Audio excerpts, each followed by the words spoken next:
I will say this right now, like I've never talked about this on my TikTok before. I think if some of my TikTok followers are watching this right now, they would be kind of confused, but maybe it would start to make sense to them. I'm your host, Ariana, and this is Hot Girls Have. Hello and welcome back to Hot Girls Have.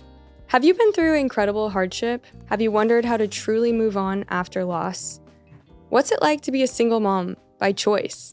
Today I'm talking to Dani Morin, a single mom who's endured hardship and now uses her platform to advocate for child safety.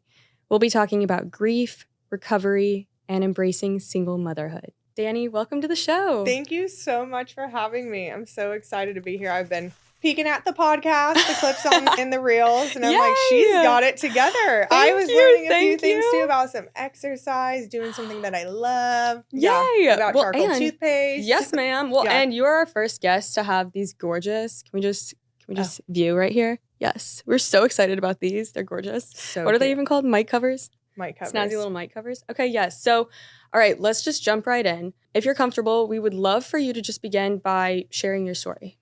Okay, so a little trigger warning, especially for those out there that are mothers. So I fell pregnant in 2014 with my son, Deacon. This was not a planned pregnancy. I was partying, and one thing led to the next. I fell in love with him the second that the doctor was like, you're pregnant, which was around 10 weeks. Had no idea. I hadn't had a period for like 3 years. They're like, when was your last period? It was like January 2011. Like so 11. Like I don't have. So the whole thing's crazy how I got pregnant in the first place. And I fell in love with this baby even in the womb. It was a crazy bond like immediately. And then when he was born, that bond just like intensified itself. Like I did not know that I had these motherly instincts. Yeah. I can't even explain it. It was the most beautiful time in my life. It was everything quiets when you have like a newborn baby, like everything in your life quiets, right? Like nothing else matters. Like your world becomes small. It's them. And it was just the most beautiful thing. And I was a working mom. I was living with my mom for the first year. Just because you need help. Yeah. When they say you need a village, like you need a village. Which I've seen your mom on your TikTok, and she is like the cutest human ever. She's the best. She's the best Grammy. And she was like his best friend. Like it wasn't even like a Grammy grandson relationship. It was a friendship. In 2015, he was 18 months old. I went to pick him up from daycare. There was no police there, but there was an ambulance there, fire trucks there. And they had told me that he had been strangled by his Baltic amber teething necklace. And the daycare was acting really weird. And I was like, something is like not right here. We later came to find out that the daycare was 4 times over the limit, and they did not do CPR or call 911. So he was strangled by the teething necklace. Chills. Oh my gosh. He was strangled by the Baltic amber teething necklace, which we have now found out served no purpose and are only strangulation hazards. And we don't know the logistics of how that happened, but we do know when they found them that they were worried about not getting caught with so many kids. So they called the owner. They waited for her to come to call 911. 2 things can be true at the same time. One, the necklace was a strangulation hazard. It was defective. It was a gift from Etsy. It didn't break away like it said it was safe for babies. That happened. The daycare did not call 911. And were watching too many kids. So they were found guilty felony child abuse. With the teething necklace, like I really fell into like the crunchy mom cult, which now I kind of advocate against because a lot of times it's the lack of medical intervention or using things like a Baltic amber teething necklace that promises that it's safe for your baby and it's clearly not. It doesn't even do anything. And so there was like guilt with that. I was mad that the necklace didn't break, even though it said it would. And so there was a lot of anger, a lot of court cases, and it took a toll on me in a way I can't even explain, except sometimes I sit here today and I wonder how I'm alive. Yeah. Immediately, I started finding vices that would kind of fade out these images that I had. Fade of out that reality, day. like escape reality. I wanted like an Yeah, escape. yeah. And I went back to drinking. And I say back to drinking because I will say this right now, like I've never talked about this on my TikTok before. I've talked about it on a couple lives with like 12 to 20 people. I've never, this isn't a pillar of my TikTok content. I think if some of my TikTok followers are watching this right now, they would be kind of confused, but maybe it would start to make sense to them. I used to party, right? Like I loved a good party. I lived in Newport Beach. I worked in the wine industry. It was very normalized to drink. I also have a father who died from alcoholism. And so I kind of knew that, you know, that could be in my blood. Like, Right. And then when I remember one time when I was pregnant, maybe I was like 8 months pregnant and I was talking to my uncle and he's like, well, how are you feeling? I was like, it's so crazy. Like I've never been more clear. Like the pregnancy hormones like are making me so just like clear headed and just like, I feel so healthy and just everything about me. And he's like, do you think maybe it's because you're not partying? Right. And not I'm like, no, drinking, hormones. not anything. It's the hormones, Oh, it has to be pregnancy the hormones, right? Right. So when everyone talks about like, oh, pregnancy's so hard on me and the sciatica and all this stuff, I'm like, no, I felt just like, it was the best I ever felt. Wow. So I kind of had it in my mind. Was that bizarre to you at the time? It was bizarre because when he had said that, I was like, wait a second. I have not had a drink. And I mean, I'm about to give birth next month. Like it's been and I found out at 10 weeks. So I don't know, that was 7 months or something. I'm like, could it be that I'm not drinking, that I feel so clear-headed and able to make decisions and, you know, I haven't hurt anyone's feelings lately. So that was kind of the first time where I was like, could it have been a problem? So when I had my son, I was like, drinking is not going to be a part of my story because, and you know what, I was breastfeeding. So there wasn't like chances for me to drink. And I always say the word yet because I did have a young child. So had he gotten older, had that become a thing, I don't know. But with a baby and I was a single mom and we did move out on our own, like it just like wasn't something there. And I did like being sober, but that was the only time that I had ever had, like since I could remember, that I had been sober. But when he died, I went back to drinking tenfold. And it wasn't for fun. It wasn't I'm going out with the girls. Like it was alone in my house with like a bottle of wine. Like it started earlier. I just wanted to escape any nightmares that I would have. And I put on 75 pounds like in 6 weeks. Wow. Just eating bad, drinking. I was actually hoping for the longest time, like that I just wouldn't wake up. I wouldn't say I was suicidal. I don't want to say that word because there was nothing like that wasn't it. But I was like, I'm not okay. I'm just not okay. And if I didn't wake up, I'd be fine.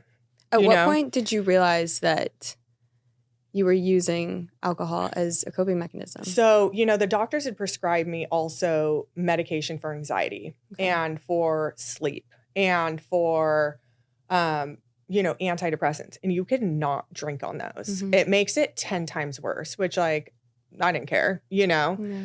And so that was October 2016, all of 2017, I don't really remember. My mom was trying to protect me the best she could. And I think some people were like, hey, she's just going through a phase and, you know, we'll just kind of watch her. And then Which is frustrating also. Yeah. Like as a person who's actually suffering. gone to a grief therapist and I told her, I said, I think I might have a problem like drinking for grief. And she said, well, everyone goes through that. Just, you know, watch yourself. She said, why don't you come to me a couple times a week and I can she's like, I don't drink. So I could kind of like walk you through this. Well, she's not an alcoholic. She doesn't drink because she has gut health issues. Right. Right. So she's like, I could kind of like walk you through this. So come on Tuesdays and Thursdays. Okay. Well, I work those days. So that's like, I'm not drinking those days, but like, yeah, Thursday night, Friday, Saturday, Sunday, like typically like there is drinking going on. I just had this spiritual awakening. I was in Vegas and I was in Vegas. It was like a work trip / I was there the weekend before partying with some friends. And it was like, I like lost my last friend. And I just remember being there and like, what am I doing? Yeah. You know, I'm like, I keep waking up every day. Like, this is not fun for me. If I'm going to keep waking up every day, this is not how I want to live. I don't want to look like this anymore. Has to change. Something happened. Like I was like overwhelmed with this sense of just like something's got to change. Like, I don't even know what it was.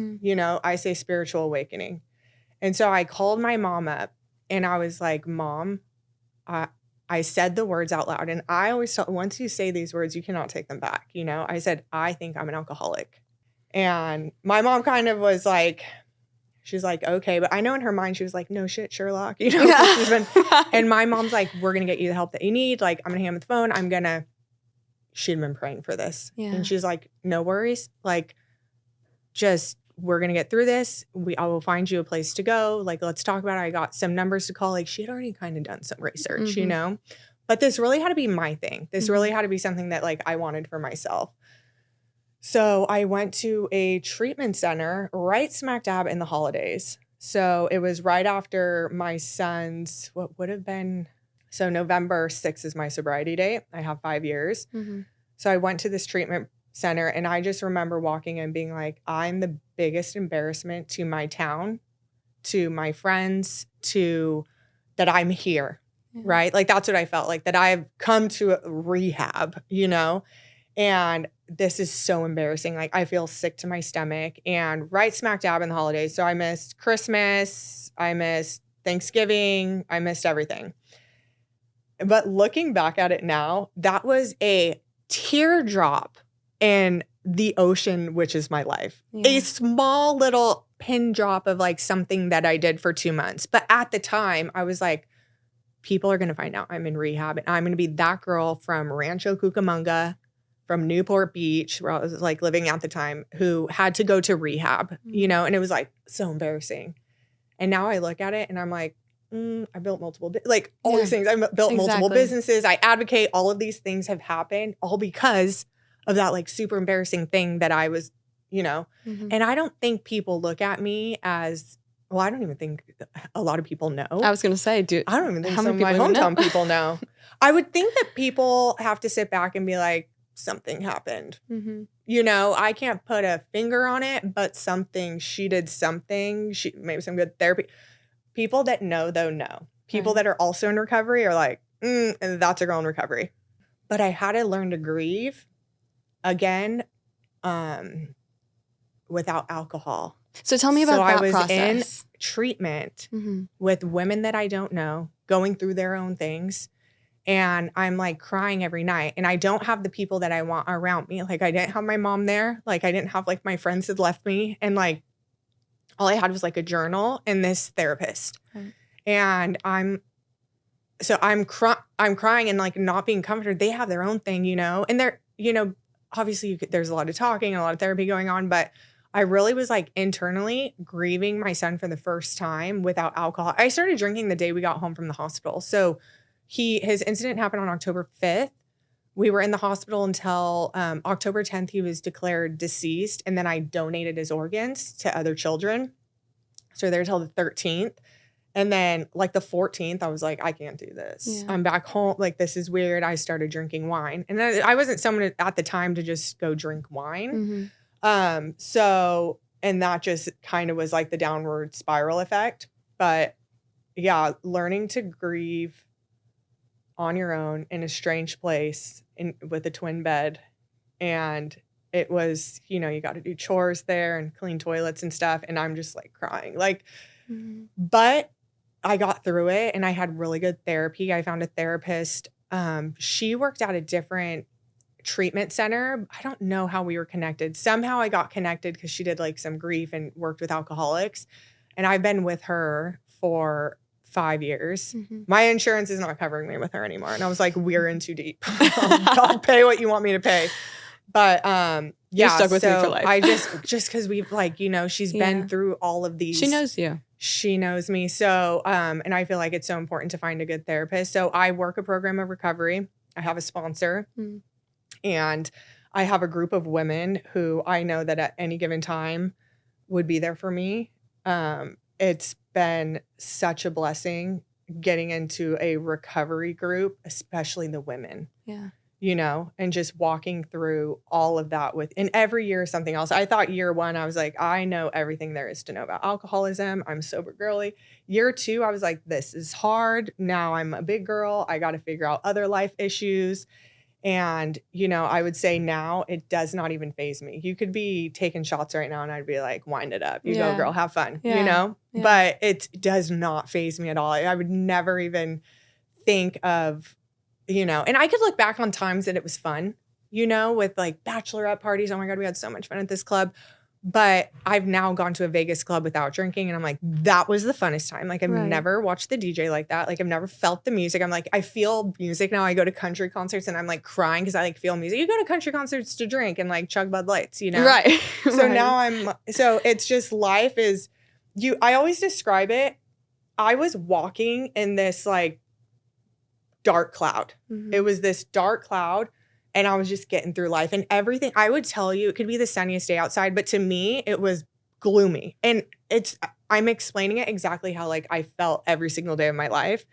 And now I feel like even the rainiest days, I'm like, oh, I love rainy days, like hot cocoa, like, and it's you like just have the like a brightest profound day. appreciation. It's this appreciation for life. Gosh, your story is so amazing. There's so much to say, so much to share. I feel like there's so much with your story that makes me feel like frustrated that so many people just, said, this is just part of it. Like she's going through this. She's turning to alcohol. She's sad all the time. She's lashing out at people, but that's just part of it. Mm-hmm. I want to go back to that for a second. And I would love for you to speak to maybe some listeners that have a loved one or have a friend that are struggling, and maybe they kind of had that same mentality of, this traumatic event happened days ago, weeks ago, months ago. I'm giving them time to grieve, because a lot of people, I think, put on the Band-Aid, the blanket statement saying, this is just what grief is. Like it is turning to things that maybe you shouldn't be turning to. It is lashing out in ways that maybe aren't healthy. When in actuality, I don't think that's grief. No. I don't feel like that's how people should grieve. I would love to hear your thoughts on maybe what you would share with some people that know somebody that are kind of in that peripheral, that know somebody that are struggling, and what you would share with them.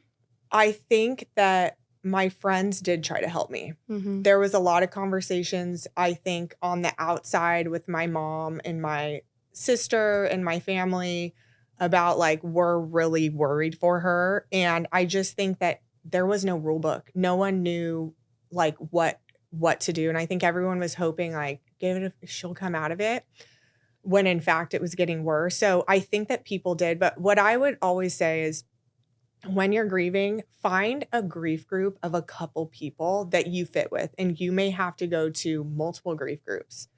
Find a grief group of people that you fit with, that you can be honest and be like, I'm like eating a lot, or I'm drinking, like I popped open a White Claw this morning. Like, is that normal? And a lot of people in these grief groups will be like, don't do it. Like, what about tomorrow? We go for a walk on the beach. Do you want, because other grieving people have been through this, right? I think it's so hard when you are grieving to connect with people who aren't grieving, because I think a lot of time you're like, it's so easy to say, you're not going through what I'm going through. You don't understand. This isn't helping. Well, and I would also say this, give yourself time. And I hate saying time heals all. Everyone would say that to me and I'd be like, because time does not heal all. Yeah. But time allows you the time to learn how to manage your grief. So it gives you manageability. So now if a song were to play right now that reminded me of my son, I would cry right here in a restaurant, in a podcast room, like that would happen. So I would say like, allow your time to heal, and if you find yourself shopping or eating too much, talk to somebody about that. Find therapists that deal with grief. It's very relative too. When I started talking about grief on TikTok, I had a girl reach out once. She was like 16. She's like, thank you so much for sharing your videos on child loss, because I lost my dog. And I remember thinking like, excuse me? Like, yeah. Did you just compare? That's what I wanted to say. She wasn't comparing. as a 16-year-old girl who's had this dog for 14 years, this is the worst thing she's ever been to. This is her child. Right. You know? So for someone who went through a divorce, they've never been through anything like this in their life. They've never lost a child, never lost a parent, but they're going through a divorce, which is somewhat of a death. So I realized I'm like, everything is relative. The feelings are the same. So I had to take a step back. I was about to write that girl and be like, did you just compare me to, you know, this dog of yours? Right. It's a little different. Maybe. Yeah. But honestly, maybe it's not to her. Like you said. So I just like find someone that's going to stick it out with you and call you out and be open to being called out. What would you say to those friends who are supporting their grieving friends? Stick with them. Have those honest conversations that they don't want to have, and let them know if they need help, that's okay too, and you're going to be there. Yeah. You know? If someone would have come up and been like, we just want you to get help, we will be here for you when you come back, and like we will walk through this with you. Like that motivation would have been really helpful. Now they weren't there for me when I came back, and that's totally okay. I mean, I was a nightmare. Like I couldn't forget the things that I did either. So, but yeah, stick with them, call them. If someone's watching this right now and you know someone who had a miscarriage 2 years ago, just ask them how they're doing. Send them a $5 Starbucks gift card. Tell them to go treat themselves. Like little things like that, you know? I want to go back to more of the recovery part of our conversation. So, first of all, congratulations on 5 years of sobriety. Thank you. I know that's a huge deal. Such a milestone. It is. Tell me about some of the key support systems that helped you throughout this journey. I heard something online the other day, and it's so true. Some people in your life is going to be an investment, right? So you're going to be spending time with these people, and you're going to be having to form these new relationships, and in turn, you're going to be a better person. Some people in your lives are bills. Okay. So some people in your life, you owe, you feel like you have to be there. You don't feel good about it when you're there. You're not really getting much out of it, except that this is something like you just had to pay to go to coffee with this where you got nothing. So I'm like, that is so true. And when I started building new relationships and stuff, I'm like, how am I serving this person and how are they serving me? And so the way I valued people and the people around me, they say like you are who you hang out with. Oh, yeah. Wait, isn't there a thing that's like you're the average of your 5 closest friends or something? Or the 5 people that you spend the most time with? I think that is so true, right? So it was finding people that aligned with my values and where I was trying to go. Right. Aligned with your current values and future. In recovery, professionally, whatever. And then kind of weaning out some of these friendships and, relationships that I had with people that were nothing more than just a cup of coffee, How did being sober really shift the way that you now deal with grief?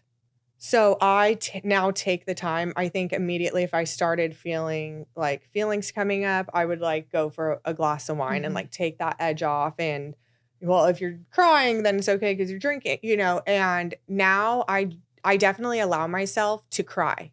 I allow my son to see me cry because if he's ever going through something, it's okay. Right. And I give myself that time. This is what I always say to people that are grieving. If you're lying in bed crying for a day and you're watching Netflix and you're having a cry day, that is 100% okay. If 2-3 days goes on and you're finding yourself still in that bed and you have not showered, you need to see somebody. It should not, don't be in one emotion for too long. Well, I think to your point, something that's so important is the concept of feel your feelings. Like if you're feeling like, okay, I'm sad right now, I'm frustrated, I'm sad, I'm dealing with XYZ, feel that. If you feel like you want to talk about it, find somebody to talk to about it. I think where people go wrong is when they have an urge to talk or they have an urge to feel their feelings and they push it down.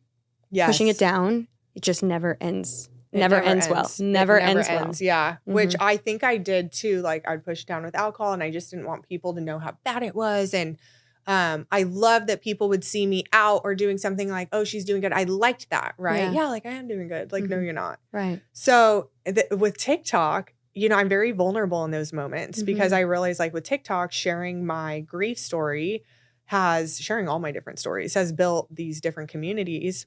And being able to be vulnerable, and sometimes tears are on there, and that's okay. But like what I get in the comments is like, thank you. Like, I've been going through this too. It's like so good to see you cry. Yeah. Like, and I'm like, you could cry too, girlfriend. Yeah. Like, you could cry too, you know? What advice would you give to somebody who is grappling with grief and might be on the brink of addiction? Have you heard of the third place? Mm-mm. You go to work or school, you have your home, and then you go to the gym, or you have some place that you go. Maybe it's the beach or whatever, that you go either to find community or to get out of like the two places that you do every day. Find a place that you could go when these feelings come. And if that doesn't work, call a friend. And if you can have some good hardcore friends, like they will pick up the phone no matter what and talk to you, you know? I think to your point, I think it's so important that people don't just act out of that initial thought. Like, be patient with yourself, breathe into it, think about it. Ask yourself why. Yes. You know? So like, why do I need to go to Crumble Why Cookies? do I feel the urge? Yeah, why do I feel that? the need to go to Crumble Cookies right now? Like so why is it? And usually like you're trying to fill that void. You're masking something. And I see, you know, a lot of people, they do this like dry January. I've never had to do like a no pizza March. I don't have a problem with pizza. Right. So when people are like these, like, I got to do dry January, like, well, why? Why? Yeah. Agreed. Well, you might. Totally like, agreed. Maybe if you have to take 1 month off of something, I wish I could do like no gym February. That's not, I don't have a problem not going to the gym, but you know what I mean? No gym February. Yeah. But you know what I mean? So it's like, do. why, when people decide, these are all things that people need to look at. Give yourself grace. Okay. You're going to do grief wrong because there's no rule book. So it's going to be wrong to somebody. Okay. So give yourself grace. Your family, your friends, they don't have a rule book. You don't have a rule book. But take care of yourself. Think 5 years ahead. Am I going to be wanting to do what I'm doing today in 5 years from now? Because I've been doing this for the past 5 days, and like, when is it going to end? And will it end? So if you could look into the future, we call it like playing the tape forward. So for people that are thinking about drinking that are in recovery, it's like, play the tape forward. You know the story. We love ending every episode with one key takeaway that listeners can drop in their group chats. What is yours? I would say take the group out of the group chat. So today you're going to drop in your group chat, where's the next girls trip? Because I think that the most powerful things happen when, especially moms, when we are with each other one-on-one with no distractions. I'm missing half the stuff going on in the group thread because I'm busy at soccer and all these other things, and everyone else is the same.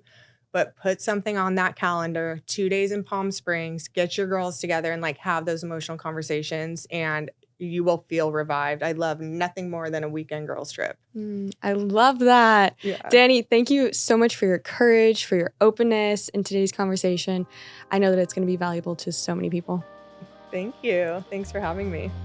Thank you so much for joining us on today's episode of Hot Girls Have. You can find anything we mentioned in our show notes. Want more? Visit our website or check out our social media. This podcast is brought to you by Belly Welly, leading the charge in women's gut health.